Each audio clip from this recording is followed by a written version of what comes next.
கிருஷ்ணகிரி நகர்மன்ற பெண் தலைவர் மீதான நம்பிக்கையில்லா தீர்மானம் வெற்றி பெற்றதால் ஃபரிதா நவாப் பதவி இழக்கும் பரிதாப நிலைக்கு ஆளாகியுள்ளார்.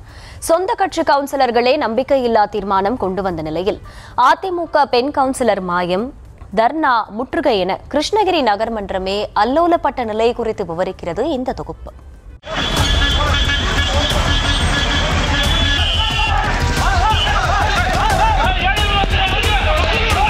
முற்றுகை, தர்ணா, பேருந்து கண்ணாடி உடைப்பு, போலீஸ் குவிப்பு என அதகலப்பட்ட கிருஷ்ணகிரி நகர்மன்ற அலுவலகத்தின் பரபரப்பு காட்சிகள்தான் இவை.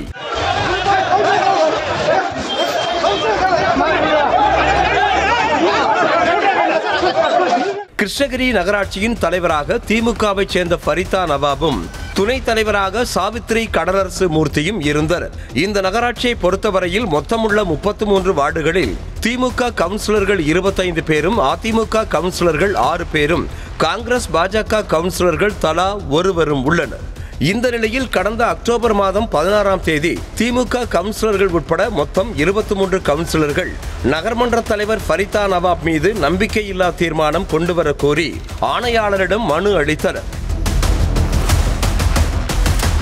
கிருஷ்ணகிரி நகரின் வளர்ச்சிக்கு பணி செய்யவில்லை என்றும், ஆளும் கட்சி கவுன்சிலர்கள் உட்பட எந்த கட்சி கவுன்சிலர்களையும் மதிப்பதில்லை என்றும், நகராட்சி ஊழியர்களை தரக்குறைவாக பேசுவதாகவும் நகர்மன்ற தலைவர் ஃபரிதா நவாப் மீது பல்வேறு குற்றச்சாட்டுகள் சுமத்தப்பட்டன.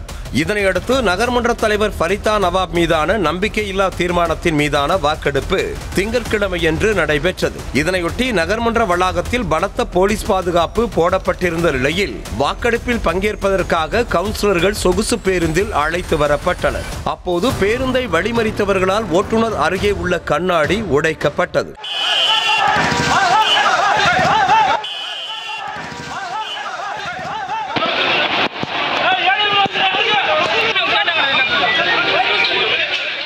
நகர்மன்ற கூட்டரங்கில் நகராட்சி ஆணையாளர் சதீஷ்குமார் தலைமையில் நடந்த கூட்டத்தில் நம்பிக்கையில்லா தீர்மானத்தின் மீதான வாக்கெடுப்பு நடைபெற்றது. அதில் கலந்து கொண்ட திமுக கவுன்சிலர்கள் 21 பேர், திமுக ஆதரவு பெற்ற 4 சுயேட்சை கவுன்சிலர்கள் மற்றும் அதிமுக காங்கிரஸை சேர்ந்த தலா ஒரு கவுன்சிலர் என மொத்தம் 27 கவுன்சிலர்கள் நம்பிக்கையில்லா தீர்மானத்திற்கு ஆதரவாக வாக்களித்துள்ளனர்.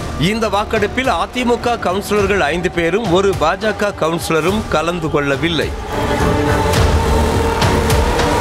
மொத்தமுள்ள 33 வார்டு கவுன்சிலர்களில் வாக்கெடுப்பிற்கு தேவையான 27 கவுன்சிலர்கள் வாக்களித்ததால் நகர்மன்ற தலைவருக்கு எதிரான நம்பிக்கையில்லா தீர்மானம் வெற்றி பெற்றதாக நகராட்சி ஆணையாளர் சதீஷ்குமார் அறிவித்தார். இதன் மூலம் நகர்மன்ற தலைவர் ஃபரிதா நவாப் பதவி இழப்பதாகவும், அவருக்கு எதிராக நிறைவேற்றப்பட்ட தீர்மானங்கள் அரசுக்கு அனுப்பி வைக்கப்படும் என்றும் ஆணையாளர் சதீஷ்குமார் தெரிவித்தார். முன்னதாக அதிமுக பெண் கவுன்சிலரை திமுகவினர் கடத்தி சென்றதாக குற்றம் சாட்டி கிருஷ்ணகிரி எம்எல்ஏவும் அதிமுக மாவட்ட செயலாளருமான அசோக்குமார் தனது ஆதரவாளர்களோடு நகராட்சி அலுவலகத்தை முற்றுகையிட்டும், அலுவலகம் முன்பு தரையில் அமர்ந்தும் தர்ணாவில் ஈடுபட்டார்.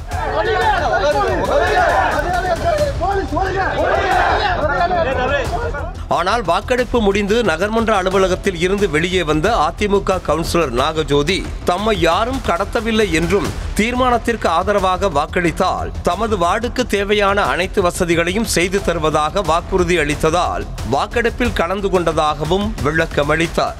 இல்ல யாரையும் கடத்தின்னு போல, நானே தான் வந்தேன். 33 வார்டுக்கு நல்லது பண்றேன்னு சொன்னாங்க. சரி, நல்லது பண்றாங்களேன்ட்டு நானும் வந்து அவங்களோட சேர்ந்துக்கணும், அவ்வளவுதான், வேற ஒண்ணும் இல்லை, அவ்வளவுதான். மொத்தத்தில் கிருஷ்ணகிரி நகராட்சி அலுவலகம் முற்றுகை, தர்ணா, பேருந்து கண்ணாடி உடைப்பு என மிகுந்த கலைபரத்திற்கு மத்தியில் நகர்மன்ற தலைவர் மீதான நம்பிக்கையில்லா தீர்மானம் நிறைவேற்றப்பட்டது.